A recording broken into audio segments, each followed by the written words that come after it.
So I graduated in 2004, and I hope nobody's really good at math, but um, it's changed over the years. I Doc, you graduated 2004? graduated in 2004.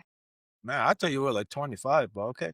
I like you more and more. When I first graduated, my first associate was a male, actually. And a lot of the reps would come in and they would talk to him. And I loved it because I was busy. So he would like field all the questions and talk to the reps. And I would just be over seeing patients and talking to the team. And he would kind of chuckle a little bit. And he said, usually I'd let them go on for a while. And then I would say, well, actually, she's the owner. They could tell, like, their face would be like, I just gave him my whole spiel. And, now I have to start over. So that was just kind of fun. Then, I never really felt like I was treated differently than my male colleagues. If anything, I would say I could relate to the team a little bit more, especially when I started having children and balancing that. Maybe that made me a little more empathetic, but also I'm fairly not dramatic. And so, same associate, he's like, "You're kind of like a dude. Like I can tell you things and you don't gossip and you don't really get very dramatic." And I think maybe that's one of the biggest things that I've taken with me early on is it's work, it's be professional, and I can pass that on to the women and men that work with me that this is how you run a professional office. We're fun, don't get me wrong. Too fun sometimes, but very professional. Well, at least, Master, we came to the conclusion that females are dramatic, bro. So you see? We came to that conclusion many times. Like I lost count. Well, Dr. Smith put a lock on it. Now we can put it in the closet. Hello, everyone. Welcome back to Denceman's 1003rd episode. I don't know what we're on. Like it's just been so many episodes in a very short amount of time. We got the Dr. Melissa Smith, the CEO of the best dang dental group in the world. Is that what you call it, doctor? I mean, if the I'm shoe sure fits, that needs right? some explanation. But Dr. Smith, thank you so much for coming on. I'll let you introduce yourself to the guests and everyone watching. I'm Please go. Dr. Melissa Smith, own 5 dental practices currently. Every day is different. We were just chatting about that a little bit. Some days are great, some days you're ready to retire. And I always say, as long as I'm still having fun, which I would say 95% of the time I'm still having fun, I'm just going to keep doing this. I still practice as a dentist about 1.5, 2 days a week. A lot of people think that's crazy. I love it. I love being a dentist and I love mentoring dentists. And I truly am passionate about making sure I'm creating leaders in dentistry, maybe after I have retired. Well, I gotta say you're actually with the right kind of people because that's our passion and our goal to bring mentorship available to every dentist out there. Pre-dental student, dental student, all of that. And Dr. Milad is taking a very good lead on that. Like Love it. literally since the last year or so, it hasn't been a day that we didn't talk about it for at least 4 hours a day. Like any day that Dr. Milad doesn't call me, I'm like, man, something's wrong.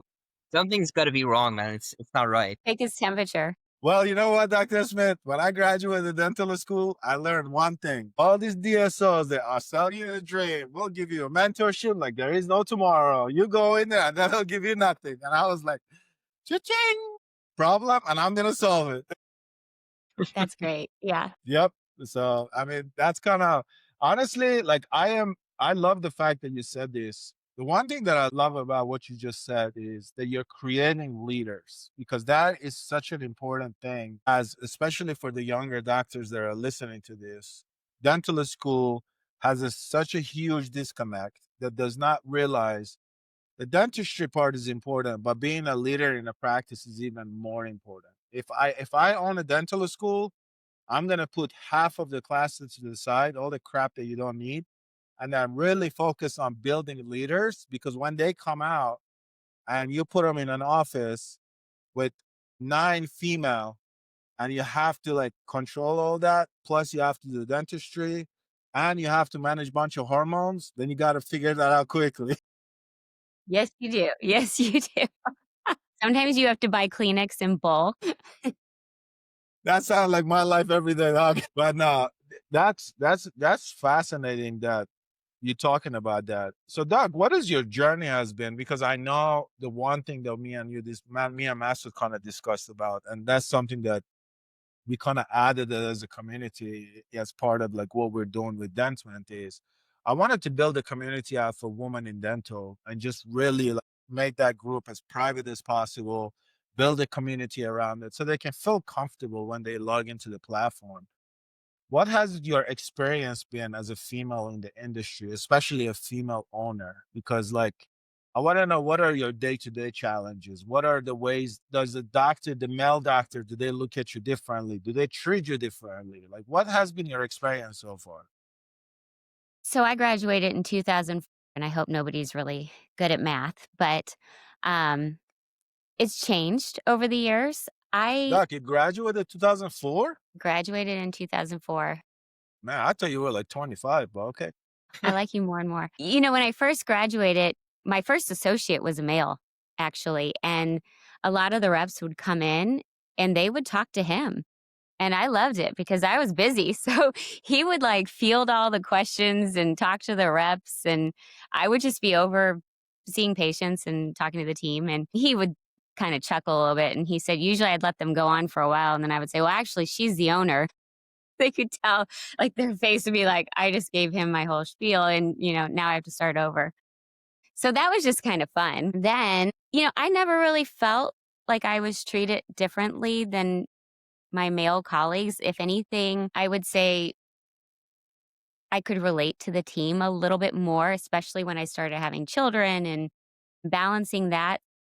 Maybe that made me a little more empathetic, but also I'm fairly not dramatic. And so, same associate, he's like, "You're kinda like a dude. Like, I can tell you things and you don't gossip and you don't really get very dramatic." And I think maybe that's one of the biggest things that I've taken with me early on is it's work, it's be professional, and I can pass that on to the women and men that work with me that this is how you run a professional office. We're fun, don't get me wrong. Too fun sometimes, but very professional. Well, at least Master, we came to the conclusion that females are dramatic, bro. So you see? We came to that conclusion many times. Like I lost count.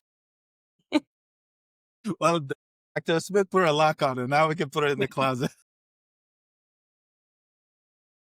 Well, now that's awesome. Well, Dr. Smith, what was the reason? I'm so fascinated. I mean, being like a practicing dentist myself, I always talk about like my story of why I got into dentistry. What was your motivation behind wanting to go to dentistry? So actually, we were just talking about that this morning. My son went to the orthodontist to pick up a retainer. And my husband was like, I watched the dentist and it seems like his job's kind of fun. And it was an orthodontist. Gets to talk to the kids, like kind of looks in their mouth for a minute. And it looks easy, right? And I remember being 17 and sitting in the orthodontist office and looking around and thinking, this looks fun. And I love science. And maybe I should be an orthodontist one day. Like, what is it? 60% of people who apply to dental school say they want to be an orthodontist. That was me standing in my interview saying, I think I want to be an orthodontist one day. And they were probably like, that's cute. Um, I would say that was a good intro for me because I did see how they interacted with the team, with the patients, the difference they were making. I would have a very different smile if I hadn't been in that office. And And which school did you graduate from? I went to UMKC, University of Missouri, Kansas City. Nice. That's Yeah. awesome. That's awesome. and Dr. Smith, back when you started like your pretty much started like acquiring more and more practices. What's motivated you to go from one to two to three? Because it's a lot of work, and me and Milad were just discussing this. Like the business of dentistry Yeah. is just so many of the times it's just not worth it for the amount of work that you have to put in, depending on what you get back at the end. So Yeah. what made you do it? Like, did you know about these things before you do it, or were you too excited and then you hopped on? So my tolerance for risk is fairly high, it turns out. I really did not know what to expect from a business standpoint, but I enjoyed the business side of dentistry. I was an associate first. After 3 years, I bought the practice, and I bought the practice 10 days before I gave birth to my first child. So I learned how to own a practice on my maternity leave.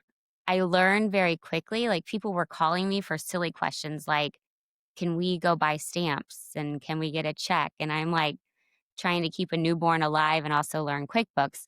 And so I set up systems where they didn't come to me for little silly things like that really early on. Like, if you need stamps, like, go get them. I'm going to leave this check here, or you can put it on the credit card or whatever it was that we put in place.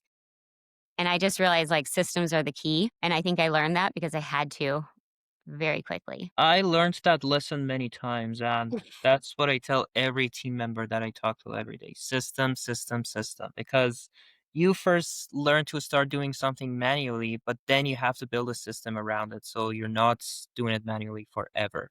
And that system is just going to keep going while you're building other systems. Like, I think that's the main success factor of any kind of business, not just dentistry. Yeah, I agree. So, yeah, it is, like, I mean, one of the reasons that I think you've been successful so far is the fact that you found out about this very early on. So, that's Trial by amazing. fire, right? Yeah. And then, then I went through like the dark ages of owning a dental practice and being a full time dentist there. And I can remember paying bills and doing payroll and managing a 401k and all of those little things that when they sell it to you, they're like, you just take out this 401k and it manages itself. It does not manage itself. I mean, it does a little bit more now, but 20 years ago, I had to sit there and input payroll information into it. Maybe that took 30 minutes a week, but I was leaving the office at about 9 p.m. because I would finish patients at 5, and then I would do business things until about 9. And that's when I really started to make the decision like, I don't think I can work 4 or 5 days a week. I think I need to cut back a little bit and have that day to be a business owner. So anybody who's listening who is early on in their career, like, give yourself that grace to just have some business time and you won't hate it so much because I hated it from 6 to 9 p.m. Like, I'd walk in the door, my daughter was asleep, like, it was kind of miserable. And so after I established that, this is kind of ironic. I don't know if there's a coincidence or not, but when I was pregnant with my next child is when I bought the second practice. So it became a joke that whenever I was pregnant, I would start nesting and buy a practice. So you should have 5 children by now, or maybe 8. So I only have 3, but I have bought and sold 13. I was gonna be like, Dr. Smith, I hope you're not planning on having 100. I am not. Dr. Smith's gonna have 100 kids. That's funny. So, Dr. Smith, what was the reason that you mentioned that you bought or sold? What was the turning point for you to decide to sell some of your practices? Was that like, I want to know about the failures too, because we Yeah. always talk about, hey, I'm doing this, I'm successful at it. But what was that turning point that you felt at it? And you're like, all right, I gotta like step back, pivot, reroute. Yeah. I hit the roadblock. I need to go a different direction. Like, let's talk about that. Like, what was that Yeah. like? Let's talk about the failures. I get sweaty when I'm listening to a speaker who says, I bought 30 practices this year and I think I'm going to do 45 next year. And like, I'm like, because I'd have to have that many kids. No, I'm just kidding. No, it gives me anxiety to hear that because Okay. I am slow and steady. Like, I mean, I do jump and I have a high risk tolerance, but I make very strategic moves. So for me to decide that it's time that this practice isn't working, it's a big decision. There's usually a lot of factors, and it generally is just not a fit for me and my practicing, my clinical leadership at this time, for whatever that is, or if an opportunity presents itself. So I had a practice that took 50% of my time and yielded negative on the profits some months. And when the dentist next door said, I want to expand my practice, have you ever considered selling? Of course, I'm not a quitter. So first I'm like, well, no, because I invested 50% of my time into this practice. And then you have to step back and evaluate and go, okay, kind of like with pulling back a day clinically, evaluating like, can I do more for this practice if I focus on the business? Same thing. If I give this practice up, can I focus on my other practices and do same store growth and really provide clinical clarity to the doctors that work for me? That's awesome. So, Doug, when you buy in the practice, what are some of the key? Because, like, you buy the practice, and then you're like, okay, some months I'm negative, some months I'm not doing fine, or some months I'm just losing money, or whatever the case may be. But when you're initially buying the practice, when you want to go out and purchase the practice, what are Mhm. some of the key point that you look for before you kind of pull the trigger on the practice? Like, what are some of the things that you're looking at? Because obviously, if you're just looking at the numbers, and then those numbers does not correlate to your production or your collection at the end, then that's something is wrong there, right? So what is the some of the kind of like the key factors that you look at when you decide to buy the practice? Biggest thing that I look for is potential. So we talked about the systems that I put in place. So if I look at a practice and I can tell maybe there's some systems missing and there's maybe reappointment isn't very high, or there's a lot of patients, a lot of new patients, and the doctor's not really advertising a whole lot. That's an opportunity for growth right there. A red flag to me would be a low new patient, count and a lot being spent on advertising. So I'm really looking for potential for growth if I put different systems in place and maybe the right doctor. That's my favorite. Yeah. So that's pretty awesome. So when you buy it, the production don't matter then. Yeah. I mean, I'm not buying current production, I'm buying future production. Well, That's hey, actually really I like that. yeah. Hey, Master, I just learned something. Right? No, I'll tell I you love something that. new that I look at now is current team members, who Mm, they already have.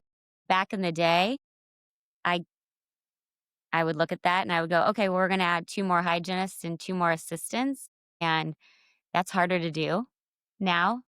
So I look at the team that's there a little more closely than I ever used to. because you really want to retain those staff because the Yeah. staffing has become a big issue in dentistry. I think me and Master talked about that a lot. And we talked to like the Roman last night. He said the same thing. It's like retaining this staff and getting this staff, especially post COVID. I think the industry has not kind of recovered from that yet to the full extent of it. Yeah, I agree. And I've always wanted to retain the staff. I love the relationships that are built in a dental office. And so if I'm going to put a new doctor in there, which is usually the case, I want that team to stay, and I tell them that from day 1 that there is a place for them there. Don't post that resume yet. Give us a try. Hey, who anybody listening, give Dr. Smith a try. Give me a try. Hey, so the one thing that we always talk, I'm well, I'm gonna turn it to Sarah because this is like Sarah's favorite thing to talk about is the culture part of your practice, right? You go in, buy these practices. How do you implement the culture that you have within your company across all your 5 practices without, your core values, your culture, without compromising it's a piece about it? How do you like manage that part of it? Because the culture has become such a big thing Yeah. in dentistry, I believe, because the patient experience, all that has become such a big thing. How do you manage that part of it? So, to me, I want each practice to have its own culture, and I know that's probably different than you hear a lot. Big corporates that all have the same name, like, they're focusing on having that same culture, but for me, I think each office is individual. The dentist, we talked about the dentist being a leader, they're gonna lead differently. So, this dentist may be a little quieter and a little more reserved and not like he's music blaring. This doctor over here might turn on the ACs and, sounds like Sarah too, have a little sparkle in the office. And I think that's important. And Doc, you're I don't giving want to us smash. PTSD. Yeah, yeah. I don't want to smash somebody's sparkle. If they like 80s music, like go for it. If you want a more spa like Zen, though, I will help you with that. I like a little spa. I like a little Zen in the dental office personally, but I was just talking to my staff about this. I was like, please, for life of me, stop putting these turtles on the screen with this calm music. I'm falling asleep doing a crown prep. yeah, yeah. They're like, Doc, that's not for you. That's for the patient. I'm like, think about me too once in a while. I only have one rule in my op when it comes to music, and that is no AC/DC before noon. If you ask anybody in my office, they will say, "What is your one rule?" And they'll say, "Dr. Smith does not want AC/DC before noon." Afternoon, fine. It's my Right. only rule. So, Dr. Smith, let's go through the journey of mentorship that you said your passion right now is to mentor dentists. Why? Why is it your passion? I think just like you guys said, like we don't really get that in school. And I think it's the hardest part. An example, I sent out a message a couple Sundays ago and I just said, hey, if it's Sunday and you've got, you're nervous about your week, you're dreading it, like reach out to me. Like don't just sit at home and think, oh my gosh, tomorrow's Monday. Like I'm really dreading that root canal that I said yes to last week and now I have to do it. Whatever that is, I've been there. I understand it. I'm a dentist. I think that support is so important. And I think that is the hardest thing that dentists deal with when they work in a practice by themselves without a support system. So it kind of started organically. We have a group chat and we just post pictures of x rays. What would you do? Is this too savable? Do you think this is a crack? Like all of those things that it's just great to get other people's opinion. And usually somebody's on there within, I don't know, 5 minutes saying, yeah, I think, it's time for an implant, or I would refer that one, or it looks pretty straightforward. I think you got this. And that's kind of just seeing that community that we started to build. I loved that. And I wish that I had had that when I was a younger dentist, but it just didn't exist. With technology, you can have that so much easier. These are dentists in other practices, by the way. We're not all sitting next to each other. That's my guard dog. Don't mind her. She's she's a golden doodle. It weighs 30 pounds, but if you come in this house, she will get you It's unless you have probably a treat. hearing us. And now she's crying outside the door because she knows I'm in here. And Well, she at doesn't least we even really know. like me. It's okay like this. But at least we know if you want to rob your house with a little bit of a treat, we can pass the dog. You better bring treats. This is not a German Shepherd, but she will make you I think can that for a distract the second. dog. At But least we know hey, that for you. I'll get back to the question. So I love to focus on people's strengths. And I do that whether you're a dentist or you're the sterilization tech. I think you have to really get to know your staff and your team in general and know what they're really good at naturally. Because if you put somebody in a role that they think they might want, but they are not ready for it or not, it just doesn't fit their personality, they will be miserable and they will leave. I have dentists who love root canals. They love to do root canals. One of my favorite stories to tell is I have a dentist who went through a custody battle and had a divorce and needed to cut back time to 3 days a week. The we had a very open conversation about it. Great, we can make that happen. I'll shift my days, you shift your days, and we kind of split the week at this point. This person said, except that I can't make any less money. Okay. So now we're cutting back from 5 days to three, and we're gonna have to look at this differently. And so we just started talking through like favorite procedures and what is something that they think they could be really good at if they took more classes in it. And endo came up. Also, what's missing from the practice? We really didn't have a person in a 16-op practice that did endo routinely. So this person looked at classes. I paid for them, went to the classes, and became really, really proficient in endo. Added CBCT, brought on wave one early on when wave one was just kind of starting to be a thing. Anything to simplify it, right? And I mean, the rest is history. Like, was able to replace the income going from 5 days a week to three and be home with their child. And I love that. Like, to me, that's a win. Definitely. Definitely. No. And Doctor, one thing that me and Milad have noticed, and I'm sure you've noticed too, Like we have like in dental industry, well, I have a lot of respect for consultants, just to say that at first. But the only thing that we don't have a consultant for is probably just washing the dishes. Like what do you think the reason that there are so many consultants for all the different aspects of dentistry, is it because dentists don't learn how to do business? Masood, you will get us assassin, man. I'm telling you, bro. I'm just saying, like, this is something that we all talk about, so I just thought let's bring it up on the podcast. I know, but I told you can't ask every question that me and you talk about on the phone. Ooh, that's a good one. How do I not get myself in trouble here, right? Freedom of speech. Go for Yeah. it. Yeah. If you bring value, people will pay you for that. How about that? Like, if you bring value to the doctor's life, meaning, and it's usually the doctors that hire the consultant, but it could be anybody. If you bring value and, well, kind of like wave one, the endophiles, like if you make it simpler and easier and dial it down to where people can understand it, I think you've got a job. If you make it too complicated, you'll have a job for a short time. But I don't think, generally speaking, most people don't want to hire a consultant to be with them for the next 18 years. They want somebody to fix something that there's a gap. So that's my take. I don't And why do you think there are like so many of them for all the different aspects of dentistry? Like, because I don't see the same thing like in other industries. Like Yeah. mentorship is not that big of a deal in other industries that I've been in. Do you mean like how there's a consultant for like office managers and associates Yeah, and The, for the everything. guy, the guy that cleans the toilet, the guy that makes the coffee.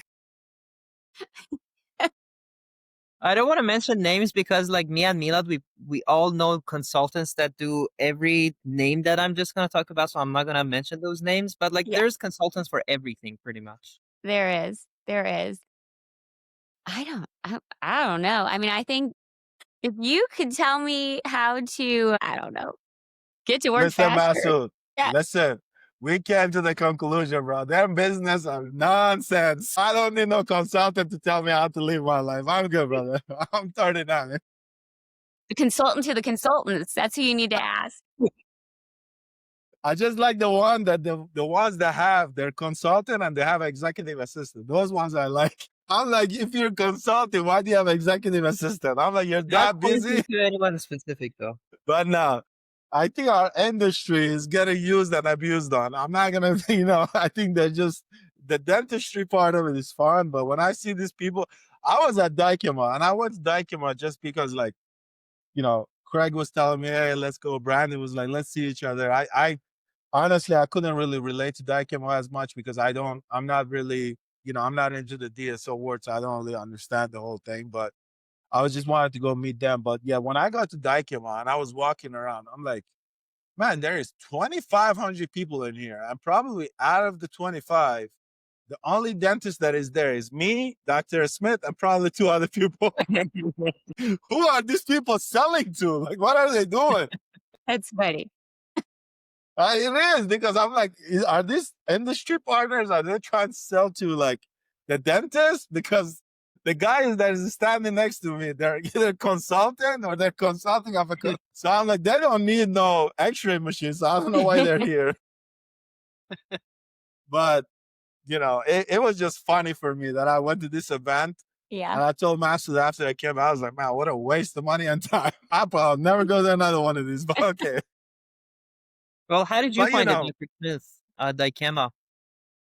Because I've only heard Milad's opinion on it so far. Yeah. I thought it was good. I did find it interesting that I was in the room with the speakers a lot, and a lot of the people I was friends with or know that are not dentists, they were in the hallway out chatting and schmoozing. And so, yeah, I think I, as the dentist, am there for content. As dentists, we love to like take pictures of the screen so we can like never look at it again. But we're like, oh, I need to know that for later on. And you take the picture and, um, Dr. Smith, that answer was not too promising. If it came back to my conclusion, that I think I'll be back. I'll say that. I'll be back. I got value.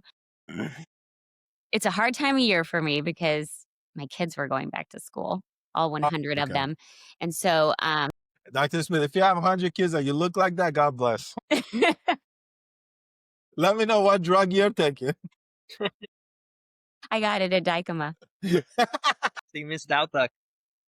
I know. Oh, so Really the that's what they fun were. part. That's why I didn't find it as much interesting. Oh, so that's why people will keep going to They the were doing it bathroom. That's without where you. all the drugs. That's it. Remember the tooth whitening room? that that tooth whitening. I really want to see facts because they put a sign on there that it gives you 12th grade up on the shade. I was like, I don't believe this, bro. You should have tried it out. Did I you didn't try. try it, Doctor I Smith? didn't. Oh, come on. I didn't get. I didn't get to do that, but As a dentist, do you believe that you're gonna get in one setting, you're gonna get 12 times the shade improvement? Come on. that's gonna be tough. Who are you fooling, man? Come on. I took a picture of that and sent it to my professor at dental school. I was like, you guys didn't teach us the right stuff. I'm gonna try it, and I'll let you know on the next time. Right? Well, that's awesome. Just man, what do you think the future of dentistry is going to look like? Because as we know, I always have this conversation, and I had the conversation when I was at Dykema. The reason why I wanted to build Dentment and was because I wanted to build a community for the dentists because that was the conversation that we had. So that's what the idea of like, hey, I'm gonna build something that is a social media, just like LinkedIn, replicate that, and then just build it exclusively for dentists, for pre-dental student, dental student. So they can hop on and have a community, feel empowered, get a mentorship that they want, and exaggerate everything else that they want.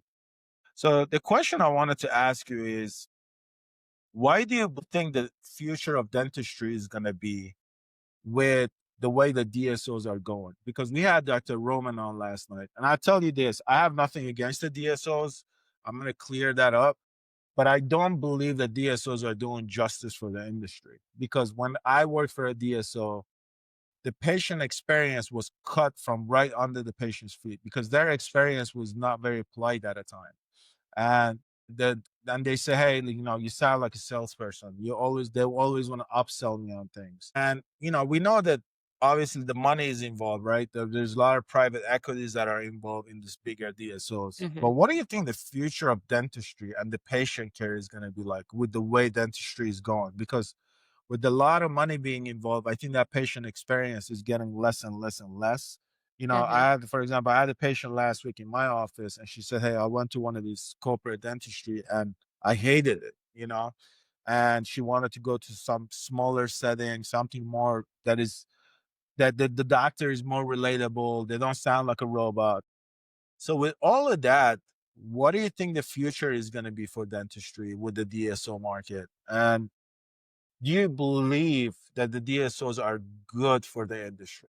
Well, I'll start with my own experience is across the board right now.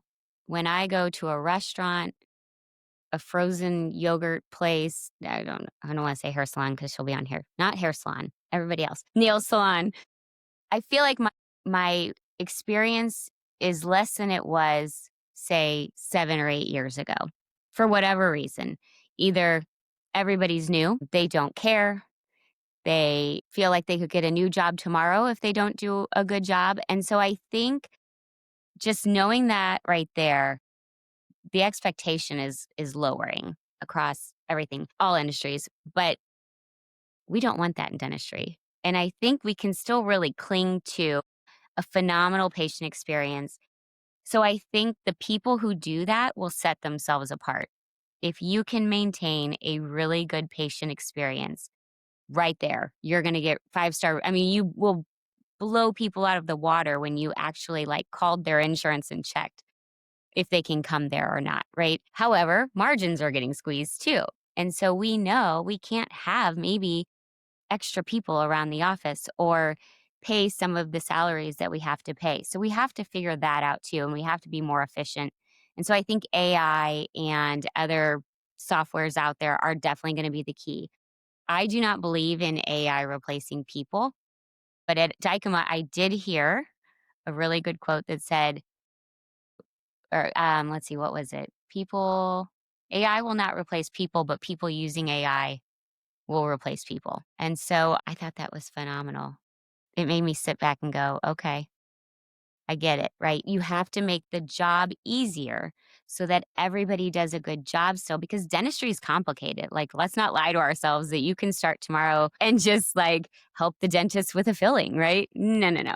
Like you maybe will get to answer a phone by the end of day 3. Maybe. It's different. I have a friend who owns a coffee shop and she said start to finish, she'll have a barista in about 3 months. I mean, where's my team in 3 months?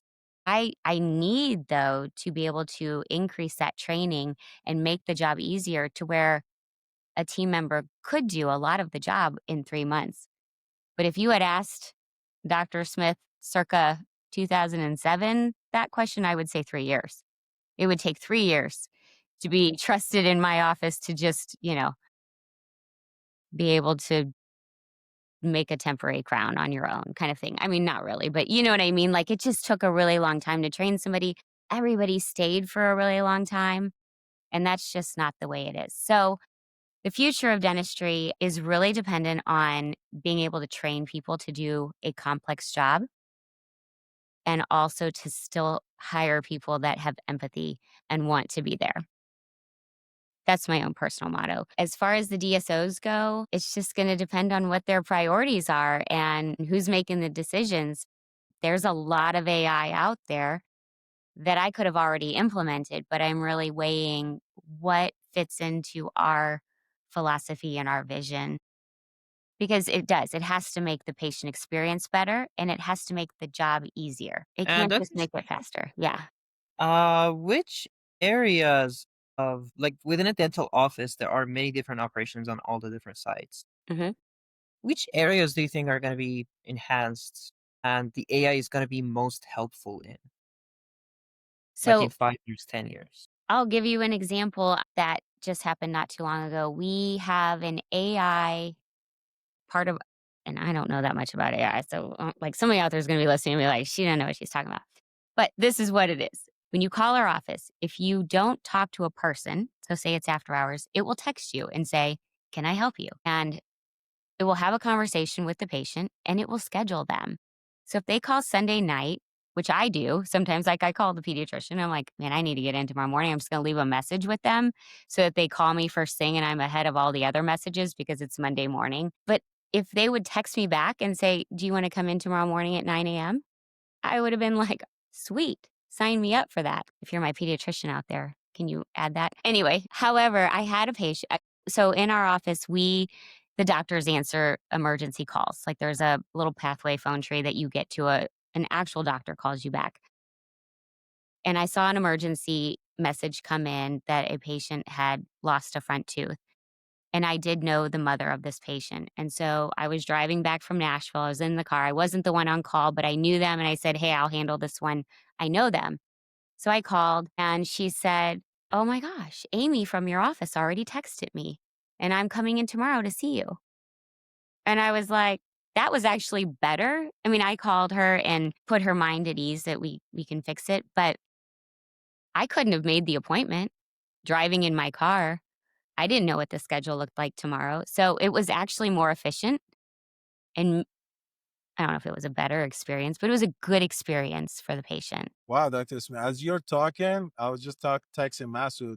You're actually talking to the CEO and founder of a company called Alo AI that does exactly that. No, Doc, it's not exactly that. It's actually a different story. It has a story to it. Like, it came from an actual pain. Like about 2 years ago, a friend of mine, he had a toothache, and I was trying to book him an appointment. It was a Friday night and nobody was picking up. I was the one that was responsible for booking that. And then this idea came to my mind because I'm a technical person. Like I've been in the development realm like for so many years. I was like, why don't we just make an agent that as soon as you call it just picks up and talks to you? And then back then with my knowledge of the AI space, it was just like this is very much doable. So no one's doing it really. Well, pretty much started with that and I made a company out of it, Yeah. like make a whole team out of it. Yeah. That's amazing.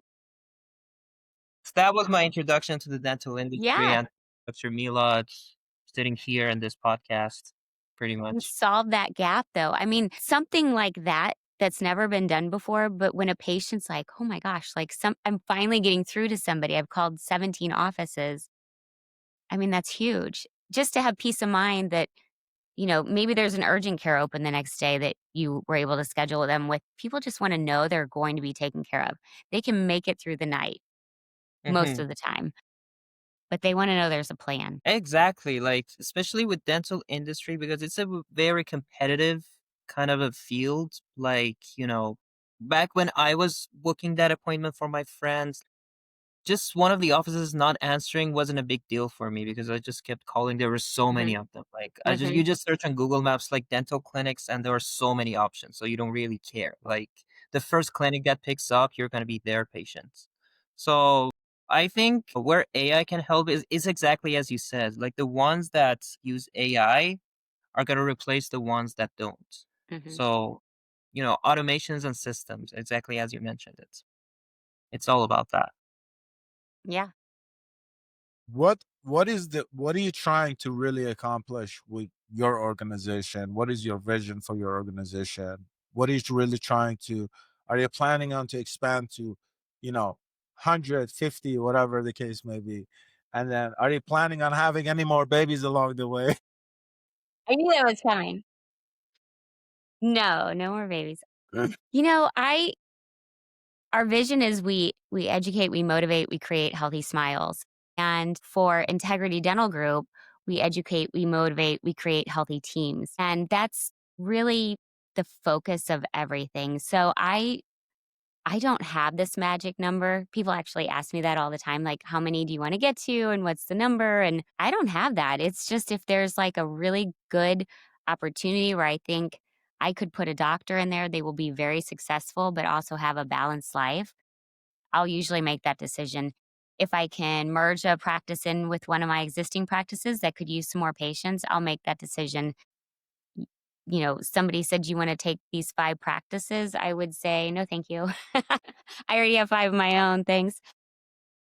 I mean, 2 years ago, I actually just made a commitment that I was not going to bring on any more locations and just focus on systems, growing what we already have, focusing on team training, and then doctor training. That was really a huge focus of mine.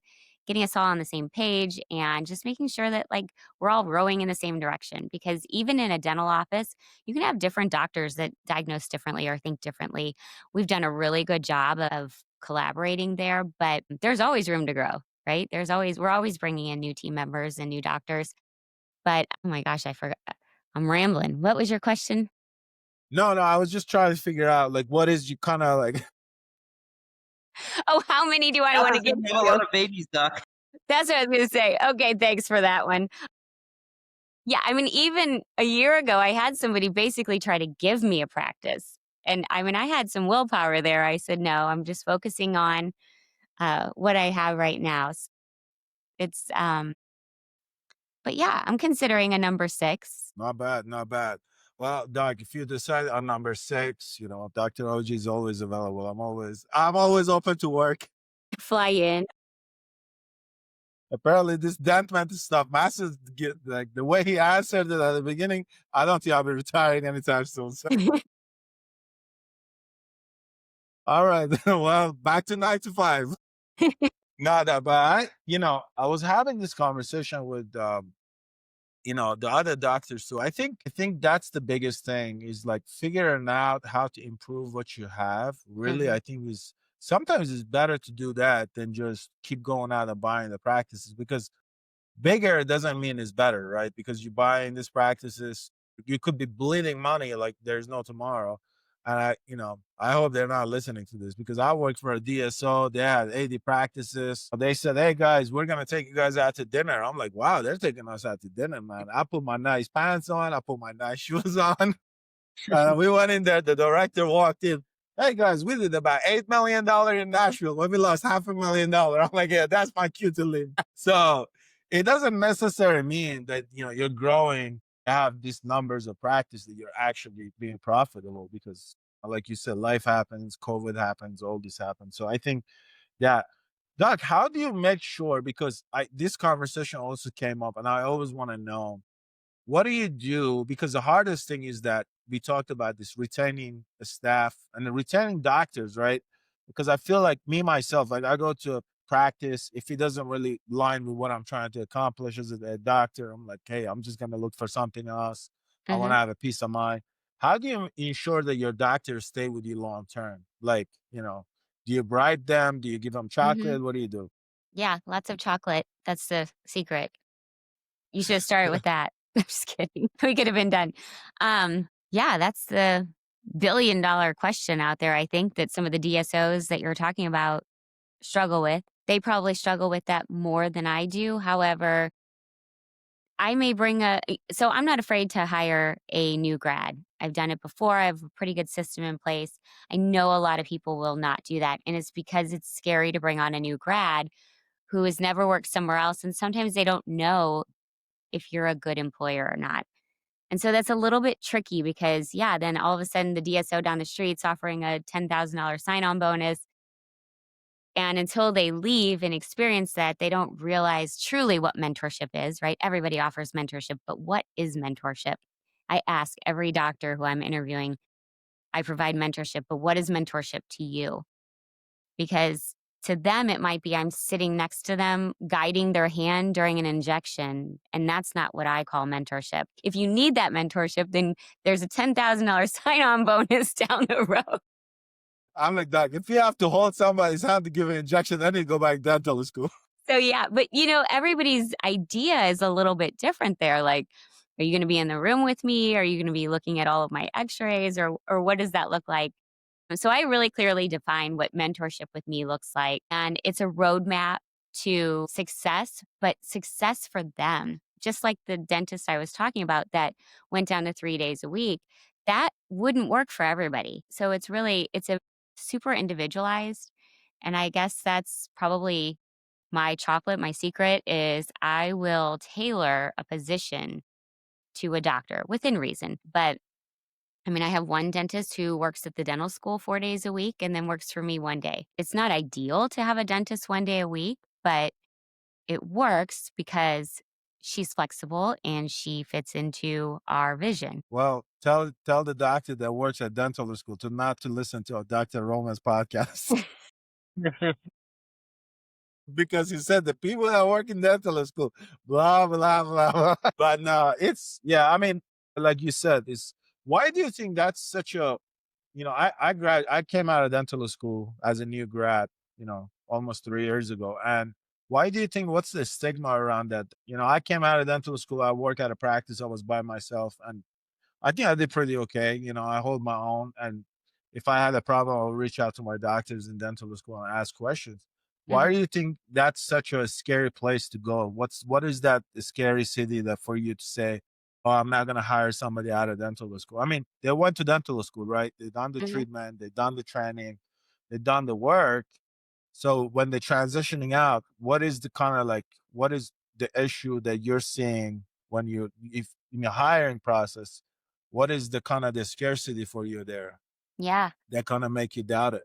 Yeah. I would say for me, it's usually related to the patient experience. So it's not usually the dentistry. We've got systems in place to really watch that and make sure that that's where it needs to be. But more so that patient experience. If they have trouble getting a patient numb, if the procedure takes 3 times as long, all of those will start to reflect in your numbers because you'll start to see it in your reviews and the doctor themselves might be frustrated. The patient may change practices because or they'll start, requesting a certain doctor. So those are things I watch for. It doesn't mean we can't get there. I mean, in dental school, you see one patient in the morning and one patient in the afternoon and wait in line for 2 hours for somebody to check off on your breath. So, speed is an issue when you first graduate. But I will tell you, like, I know what a goal is for a new grad and how I put a very experienced assistant with a new grad and they get one column. And I don't care what they tell me in that interview that they can juggle 5 columns, which I don't even do, by the way, but they get one column. And that's how we ensure that they have a really good patient experience. And I don't stretch those appointments out because I believe that you'll fill in whatever time you're given. So if it's 3 fillings, and a normal dentist needs 90 minutes for that. Let's say they're, multi surface fillings. They get 90 minutes in their one column. whether it's their first day or not, because I do think it's important that they start to understand, like, the patient doesn't want to be here longer than 90 minutes either. So you have to manage your time and you manage when you go and, do a hygiene check and you remember the baby steps of jumping around the office. Yeah. Wow. If it takes somebody to do 3 surface filling or 3 fillings for 90 minutes, I will shoot myself. In 90 minutes, I'll finish probably 7 crown preps by now. You I don't know. If somebody takes them that long, they didn't go back check their dental school, man. That is not a good degree, bro. They're wasting your money. You just go ask for a refund. Nah, but no, that makes sense because I know when I was, with the previous companies, a lot of the new grads would come out. It was hard for them to transition out to really understand the flow of that practice, the flow of like, hey, like what do you need to do to transition out, things like that. I mean, luckily you know, I shadow a lot of the doctors that I knew when I was in dental school. So I kind of understood what that looked like. And I kind of prepared myself mentally when I transitioned out that, hey, I'm gonna have to like kind of be organized to be prepared. And that's kind of where my mindset was. So what's one advice you can give to the doctors that are graduating? Like how can they prepare themselves for that transition? How can they switch their mindset from going seeing half a patient a day to now seeing like 30 patients a day? Yeah, yeah. I think it's easy to get pulled at the wrong time. So if the hygienist is standing there and you leave the patient and then you're in that room for 10 minutes, it may have been time better spent to stay in that room that you were in for the next 10 minutes to where it's a stopping point and then move on. And I think that's just something that comes with experience or shadowing somebody to see how you do that. I think it's the hardest thing doctors do. And the multitasking that goes into that. I mean, you're in the middle of this and then you have to switch gears and then you're on your way back to this and somebody says, "Oh, real quick before you go in there, can you look at this?" And then you sit back down and you're like, "Now, where was I?" And we've all been there, it. Like you have to look back at the chart. You're like, "What tooth was I working on in here?" That's hard when you haven't done a lot. I mean, it's easy for me now. I've been doing this for a long time. But I think that what I see is that is the biggest struggle. A morning huddle. Holy cow. If you don't start your day with a huddle of some sort with your team, you are starting an hour behind. Like, just go ahead and say you're going to run behind an hour. It is where all of the big decisions need to be made. It's where all the important stuff needs to be planned out. It's where you realize that Mrs. Jones's crown isn't here yet, and not when she's sitting in your chair and you've already taken the temporary off. And I've been there. I've had that happen to me before where I'm like, okay, at what point do we realize the crown is not here? And then you're in the back in the break room banging your assistant head against the wall. I'm texting the lab, I'm like, are you on your way? No, that's so true because I think those are so important. I mean, even now, like I do morning huddle in the practice I'm in now. It's like I think it's such a crucial part of the day to really understand where you stand with the patient. Understand, like I mean, in the past 3 years that I've been practicing, I honestly like looking at my look back and looking at where I was and to where I'm at now, it's just like, I probably run a few columns, no problems. I can do, I know my breaking point, like you said. Learning those things are such an important skill to have, especially if you want to grow as a doctor. Because if not, then you're never gonna grow the way you need to. So yeah, that's I absolutely agree with that. I think such an important part of like learning about how to managing that schedule, how to kind of managing that patient care is such an important thing because patients, their people's time this day matters to them. They don't want to come in a dental practice and sit down for you to figure out, if you taper the tooth by zero point 0.5 or not. They don't care about that. They're like, Yeah. just give me my crown, let me go. And that's the problem. Is like the dental school, again, dental school, they put that into our brain. It's like everything has to be so perfect, but you don't realize when you come out, you deal with every patient is a different scenario. So Hmm. that on his own is a learning thing to just switch your mindset of like, hey, I'm gonna go in here and that crown prep is not gonna be perfect, or this filling may not come out perfect because the situation is different, right? But they put us working on typodon to like our year 4. That doesn't help either. Yeah, right. Where's the tongue? That's a good point. I think too, something you learn maybe at around year 3 or 4 is not to judge somebody else's dentistry quite So as hard important. as you do in the beginning, because coming out of dental school, yeah, we're all like perfect dentists, right? And then you get to see what the real world is like. And some people are really hard to work on. And I've judged myself before, and then I go to replace the filling, and I also can't get a really good contact, and I'm like, "Okay, it's clearly the tooth." And I don't know how many times they tried, but I tried 3 times, and I still can't get a good contact. But I judged them when I saw it, and I thought, "I can get a better filling in there." Doc, you're one of those. I worked with a dentist in Nashville. She was like, there was this patient that would come back. This is my story. It came back. I did this filling on this lady twice. I'm like, Doc, the base of this box is going below the gum line. I cannot get no better contact than this. She's like, you know what? I got this. She went in there, messed up the whole thing. I'm like, I'm the hell with your 7-year experience. But no, it's so true. It's like you don't want to, like I said, everybody works differently, everybody functions differently, the scenarios are different. And I think that's the biggest thing with the younger doctors. They sometimes get very nervous and intimidated too by the doctors they're just looking from the outside. I think Mhm, that kind of slows them down in their mindset because because when we're in dental school, somebody always looking over your shoulder.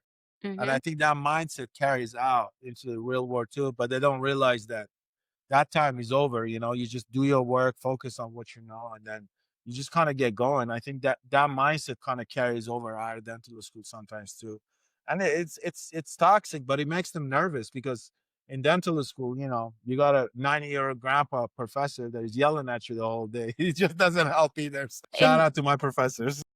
yeah, a lot of the decisions are made for you too, to a certain Yes. extent. And Yes. so, that filling that I was talking about, fast forward 3 years, I probably would look at that tooth and go, "It's time for a crown." So, Yeah. you live and you Absolutely. learn. Hey, that's what dentistry is about. Well, Dr. Smith, I truly enjoyed this conversation. We had so much fun. Thank you for hopping on here, being open to having a conversation with two weirdos like me and Master. But hey, that's what make the world go around. I appreciate you having me.